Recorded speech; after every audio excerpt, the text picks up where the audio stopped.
That's a growler.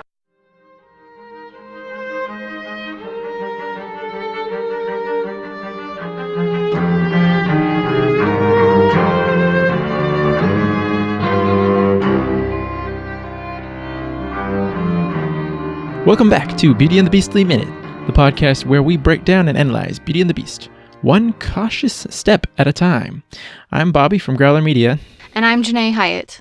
And we are your hosts for Beauty and the Beastly Minute. We are glad to be back with you again, talking about minute 43 of Beauty and the Beast, which starts with Belle entering the West Wing and ends with her reaching for a slashed-up portrait. Do you want to kick us off? I feel like you have a few more notes than I do. Yeah, I was actually surprised how much I pumped out for this minute because I was like, well, she's just mostly walking down the hallway. Yeah.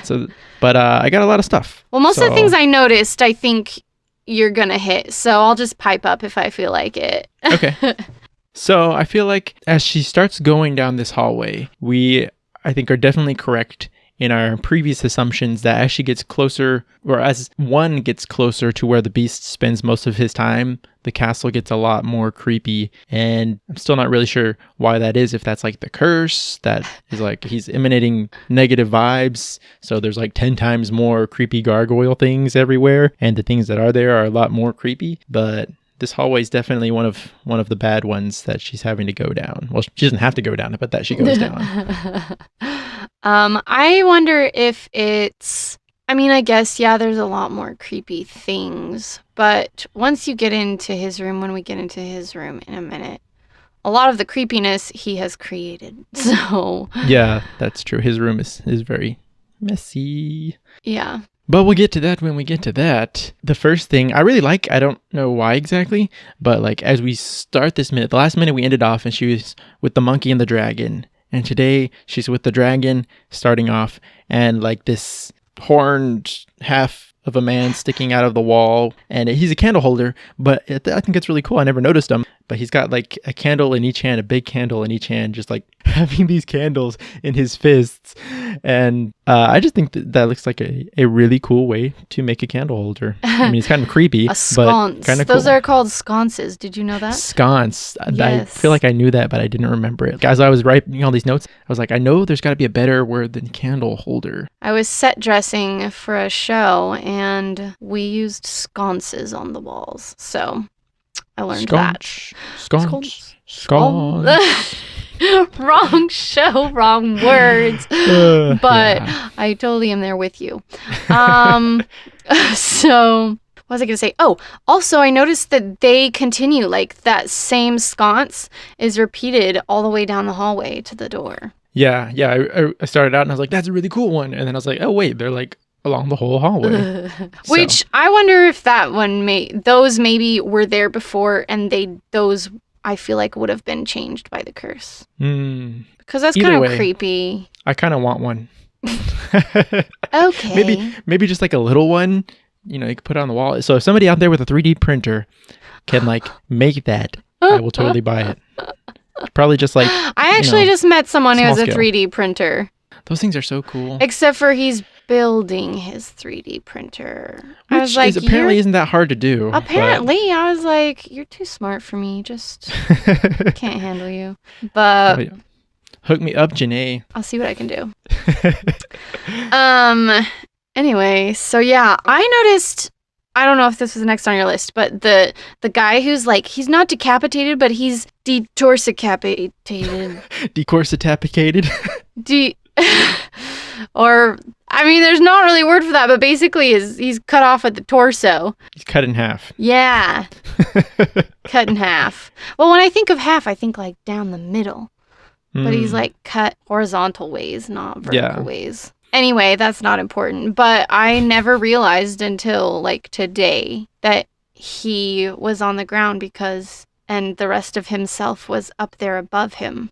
Weird. Yeah, I started, like I said, I went through the minute in slow motion, and I was like, okay, there's this creepy hand, foot, broken off snake staff thing. She's sitting here, and then I was like, oh, and there's this big dude falling on the ground. So they probably went together at some point, and Beast just completely broke apart this probably 2,000-pound statue.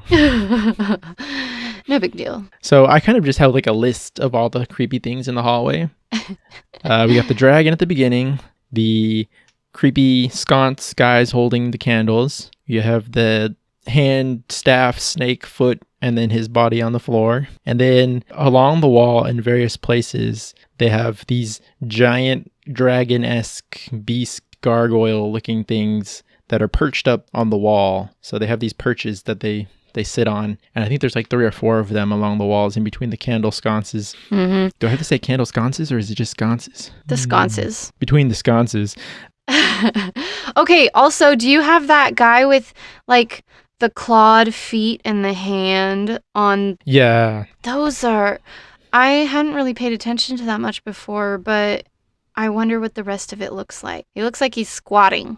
Yeah, he's one of the giant dudes sitting up on the wall, because you see the clawed feet in the hands, and then further down you see more of them kind of at the same level. They're all different, so you look like you have like a dragon looking one, and then you can't really tell what the third one is, but some kind of tailed, looks like he might have wings with like a little puppy on his knee or something. And a little puppy on his knee.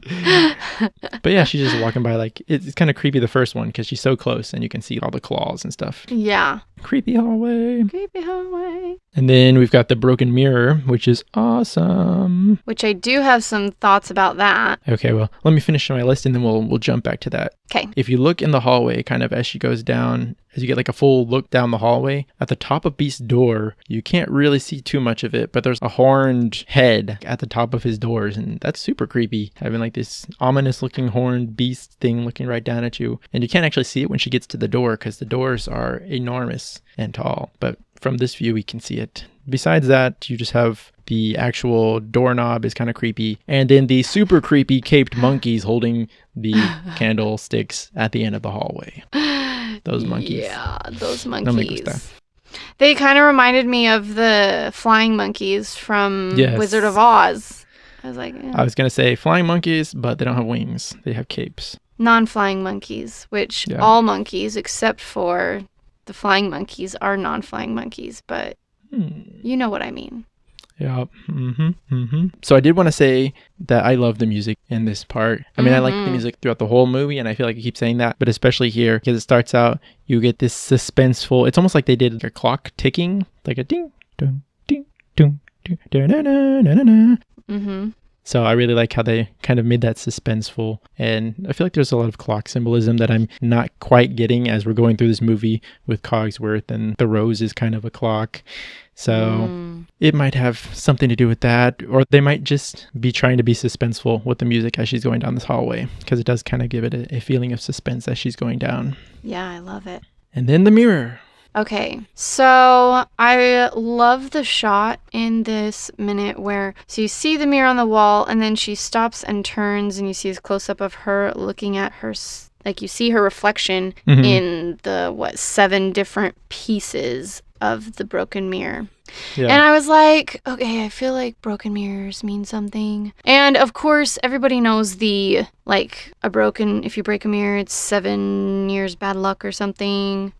But something that I found online that I thought was interesting was how more about like broken glass, I guess, because it said that broken glass can represent shattered expectations, which was something that I thought was interesting, because the beast is the one who shattered the mirror, and his expectations of what his life was going to be were completely shattered and changed when he became a beast. Yeah. So that's very applicable, I think. But also, I found this thing and I just kind of wanted to read a little bit of it because I thought it was super interesting. So it talks about how glass can be really fragile, and if you put it under stress or high force impact, that it will break. And this website called Quora, I don't know. Cora? Yeah. Said, some people are fragile. They're like glass and cannot cope with sudden changes or assaults, even those that are not that forceful. The result of those traumas may be that the individual becomes angry and dangerous, lashing out at others, much like a shard of glass can impale or cut someone else. Other individuals may fall apart in ways that are only harmful to themselves. The characteristics of a high-impact blow might fit for a person whose entire being is affected by what was initially an emotional or psychological impact. So I just thought that was super interesting in relation to the Beast, because he had this huge impact on his life, and he became that like shard of glass that cuts everything around him and lashes out, and because he becomes angry and he's dangerous and all of those things. That's pretty deep, Janay. Thanks, internet, Google, whatever you are.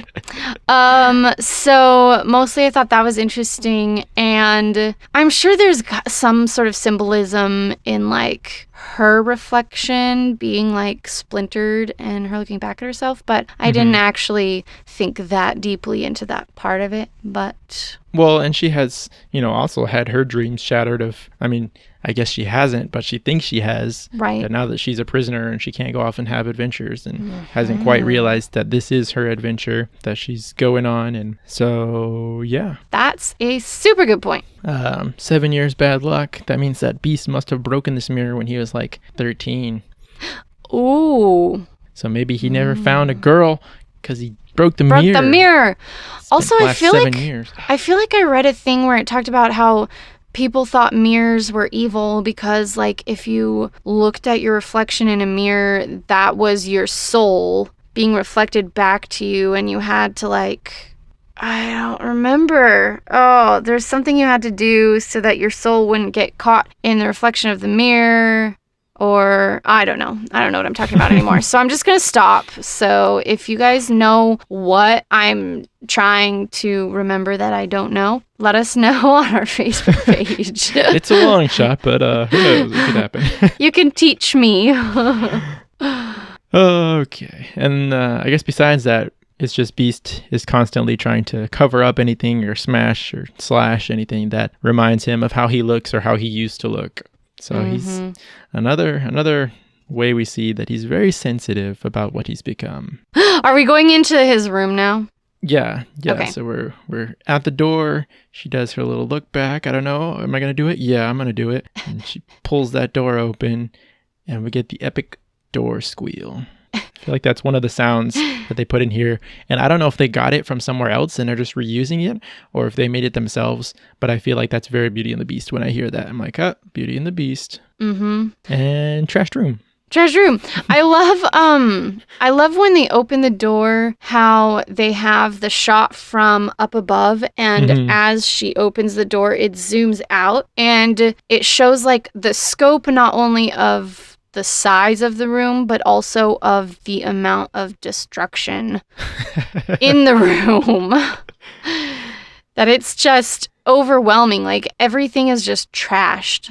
Yeah, I was going to say, it seems like we get a lot of these shots as we're entering a room where we're near the ceiling. We're kind of behind some of the gargoyles. So we see the gargoyles watching Belle, and they always, or Belle or Maurice or whoever happens to be walking around down there, but they always kind of happen to be looking towards our main character entering. And it makes the character look very small and lost because we're way up there with the gargoyles watching them. And so we kind of feel like we're more part of the castle and part of the curse. And we're watching these lost little people wander around in these enormous rooms down there. Poor unfortunate souls.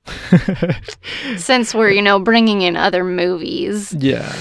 That's going to be fun. Also, did you notice that there's only one door handle? Oh, yeah. I had never noticed that before. I was like, that's weird. Yeah, I didn't notice that until you just mentioned it, that there's only on the side that she opened, is there a door handle? And it's not like the other one was ripped off. It doesn't look like the door was damaged at all. They just didn't put one. Yeah. Maybe they just, were busy with other things. Easy to come in, not so easy to get out. Dun, dun, dun. So one of the moments that I really like in this part of the minute is where she turns around and sees his bed, like where he sleeps and stuff. And it's like destroyed and looks like there's some sort of animal pelt that is on top of a bunch of like straw or something. Yeah. And she kind of does this little she's kind of taken back because she does this slight pull back. And it's very, very slight and small, but I think that it's telling of this really being the first time that she is kind of realizing how he lives. And that somehow she hasn't been really that scared of him or worried or anything. She's just not afraid of him. She's like, I just hate you and I'm not going to listen to you, even though you're bigger and stronger and scarier. But I think this is the first time she probably realizes, oh, this is like actually a beast of some kind who lives like a beast. He doesn't, even though he walks around on 2 feet and he looks scary, he lives that way too. And, or maybe she's startled because she's like, oh, I had no idea he was living in such bad conditions. I don't know. Probably the first, but yeah, I think she's just kind of more amazed at how nasty his room is and stuff, because there is like in the original script and then in the filming script, I guess it's kind of interesting to see the difference in there. So if we have some time, I wanted to read a little bit of those because it gives you more of a feeling for what they were trying to go for here. But even just going back to looking at the mess that he made in the room, first off, I can kind of understand why he gets a little upset that she's in there. Besides the whole rose thing, he has a really messy room, like really messy. And before I got married, I had a pretty messy room, but it wasn't like everything broken and trashed and like nasty. It was just very messy because I have a ton of stuff and I'm always working on like 10 different things. Right. So I definitely wouldn't have wanted any girls that I was going out with to come in my room because it was a huge mess. But then with his, it's even worse because, like you said, there's animal carcasses. As she's walking in the foreground, we see these giant antlers, which we have to assume is one of his previous meals / leftovers or something. And then on his bed, like you said, he has the fur there, which may have just been a royal robe or blanket or something. You know, that's not uncommon for them to have giant furs on their beds. But then he's also got the skull of some animal. You can see like the little horns in the skull lying there on the bed. I was like, hey, I'm just sitting on my bed snacking on this animal head. Pretty gross. And you have to imagine that the smell in there is not too pleasant. Yeah. And then as she's walking, I also didn't really think about this before, but she's walking and she bumps into this little table, which is very similar to the pedestal that the rose is on. We'll see or we saw at the beginning and we'll see a little bit later. But she just like is looking around and then runs into this table and grabs it before it hits the ground. But still, if the rose had been on that table, that thing would be gone. So Beast is a little bit justified in not wanting her anywhere near his stuff. Right. Because she totally could have destroyed the rose. And who knows, maybe it would have been fine. Yeah. And then in this, the moment you were talking about where she's kind of pulls back in surprise and turns around, and that's when she sees the slashed up painting. I can really see what Tony Bancroft was talking about a few episodes ago, where she looks, at least to me, very different than what I think of as Belle. Like when she turns around and has that surprised look on her face, you can see that, okay, her face kind of has a little bit of a different structure to it than what I said, like what I typically think of as Belle. And she's obviously still recognizable, but I feel like she's very more Dorothy from Wizard of Oz looking here than normal. Which part is this? This is like second 52. So she was looking at the bed and she's like, and turns around and looks at the portrait. Yeah. So yeah, that's the them not really having an art director or whatever it was that was paying close attention to having continuity in her looks. Although in minute 56, where she's like looking at the painting, she looks a lot more, I think they did a good job there of capturing her true self. Yeah, I thought in my mind, when I was going back to watch this minute, I felt like she was a lot more, she had more of a look of curiosity and like quizzicalness as she's trying to figure out what's up with this painting. And maybe that's in the next minute, but in this one she doesn't really get as much of a look as I felt like she had. She gets a little bit of it, but I feel like the impression that that look made on me was more than what I see here. So good job, Disney. And then I feel like really throughout this whole scene, and probably throughout the whole movie, the violins do an awesome job of really bringing in the different moods. She has the curiosity, the trepidation, the fear, the like astonishment, and you just feel, because the violins are helping you to feel what it is that she's going through throughout all this. And then you get like the what is it, the arcing sweeps, and I don't know music terms as well as I should. But, the violins bring home what you're supposed to be feeling. And it is beautiful. It's awesome. I love it. Yes. Well, do you have any other notes before we finish up? I do. Okay. Because have we talked about her creepy long nails yet? What? No. Belle's nails. Belle's nails. Nails are they are super creepy. They kind of are long, see them. Yeah, you can see them as she's going to reach for this painting, and in several other parts in the movie. Oh, that's funny. You get a pretty close look at her fingers and her nails, and they're really long, they're really thin, they're flesh colored, which I guess is normal, The tips are usually white because that's where they're not actually connected to your skin anymore, but, the nail part's supposed to be fleshy colored, so I don't know if they had given her nails white tips, if they look better, or if they made them not quite so long.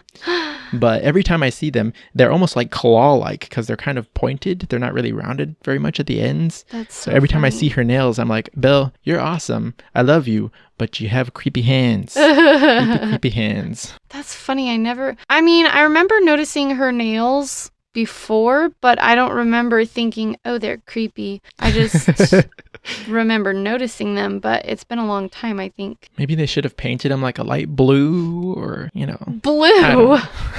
Well, that's her color. She's blue. Yeah, but they didn't have nail polish like that probably back in the day. They must have. I mean, France and Egypt, like, makeup has been around forever. Yeah, I just feel like blue wouldn't have been a thing in that time period. I could see pink. Anyway, or French tip. I mean, they're in France. Yeah, so that's what I'm saying. If they had done the tips white, maybe that would have helped. But they're just really long and pointy. Even if they were colored differently, they're very witchy hands, very witchy nails.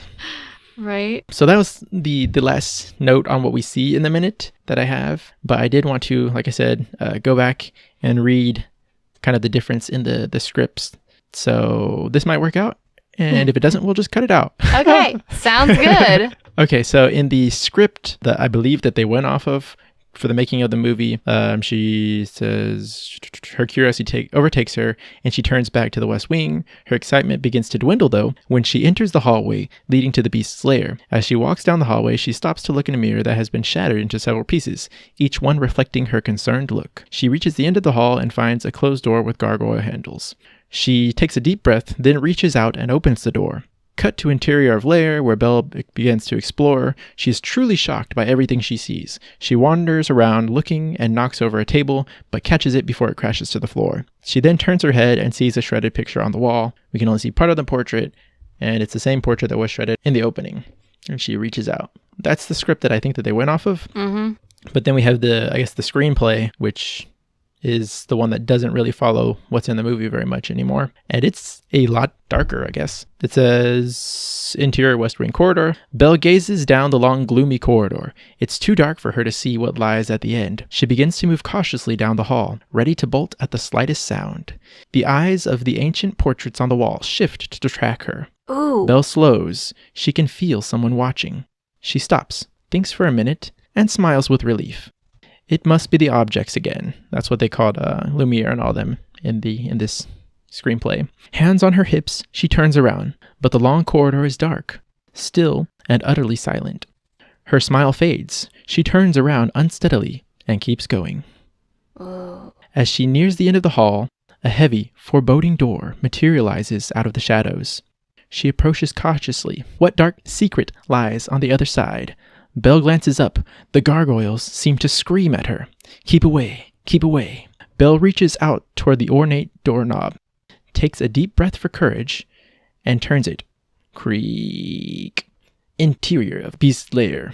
Belle's eyes go wide as she takes in the sight that lies before her. It's the Beast's lair, dark, dank, filthy, strewn with broken furniture, cracked mirrors, torn untitled portraits, doors torn from their hinges, wall sconces encrusted with old wax, shredded curtains, gnawed bones, a matted pile of bed coverings and ripped clothing. Dusty winter light filters in through an open window where gnarled tree vines have grown inside. They creep along the filthy carpet and spread their fingers up the walls. It's a horrific sight, a violent, uncivilized place where the beast has lived, with his own filth and self-recrimination. Belle shivers with equal parts disgust and trepidation. She glances up at a small portrait that has been racked with razor-sharp claws. It appears to be the portrait of a young boy. She looks closer. There's something about the eyes. ... Ooh, I like that version. I know, it was so good, right? Yeah. You know, the funny thing is, in the original French novel, she was attended by, what does it say? The music box? What? A music box? No. Oh. By invisible servants. Well, and that's creepy. There's a version of Beauty and the Beast that is probably one of my favorites, that it's really fairly true to the original French novel. And in it, like, they have these gargoyles and stuff, and they show the eyes of the gargoyles following her as she walks through. So that's kind of cool that they were going to include it in the original of this version. Yeah, I really like how, as I was reading through the screenplay version, a lot of the small actions that she takes in the finished movie that we see, it gives the thought process and the feelings behind that, because you kind of do get the pauses and like the look backs, and you hear like a whisper, and it just sounds kind of like wind blowing in the movie, but in the screenplay, those are the voices that she hears or the sounds that she hears. Yeah, so I really like how together those two give a much darker and scarier feeling. So I know you can't really translate all the words into images as easily as you'd like to, but yeah, I thought that was definitely worth a read. I love that you shared that. Thanks. You're welcome. Okay, so that's all I have. And then we end with the first glimpse of the human beast. Yes. Yeah, we don't get the full picture of him, but we see a portrait that has some eyes that are definitely familiar to us. And Belle's about to figure out who, maybe. We don't know. We don't see that. It's a very suspenseful place to drop off. It leaves us waiting. And I do have some more things to say about like this painting and about the original, but I want to save it for the next minute, I think. Okay, yeah, because we'll actually, I think, get to see him. I don't remember all the way, but we don't get that in this minute. Yeah, so. No, we'll see him in the next minute. So come back. Stay tuned. Thanks for listening to us and following us. We appreciate you and hope that you enjoy listening to this as much as we enjoy talking about it. Yeah. If you want to get a hold of us or listen to old episodes, you can go to growlermedia.com and you'll find Beauty and the Beastly Minute there. You can listen to all the back episodes, or if you're listening to this on your phone, computer, pad, tablet, whatever you have these days, you can subscribe to the show and go back and download all the old episodes, and you will automatically download new ones, and you can do that, and it would be awesome if you did that. Also, you can find us on social media at Beastly Minute all over the place. Instagram, Facebook, Twitter, that's where we are. Find us there. Janay, where can people find you? You can find me at janayhyatt.com or on Facebook, JH Voiceover, or just Janay Hyatt Voiceover. I can't even remember which one it is anymore.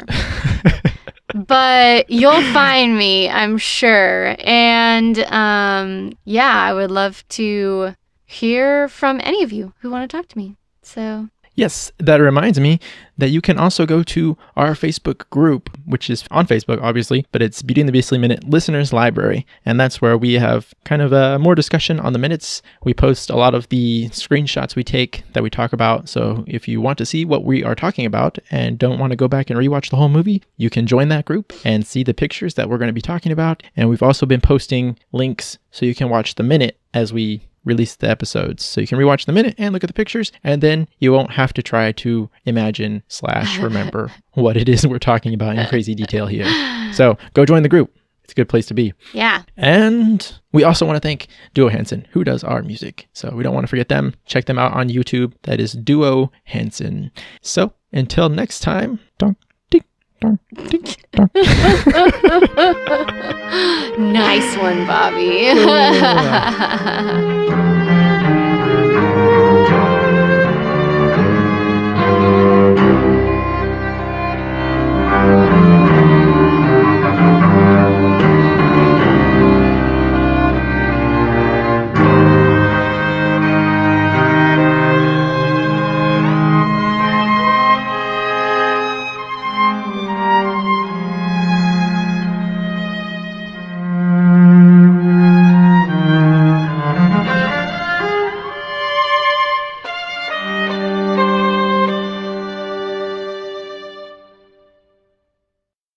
Wow, something is really different on the growler. He's not decapitated, but he's de-torsa-capitated. I'm keeping your bones.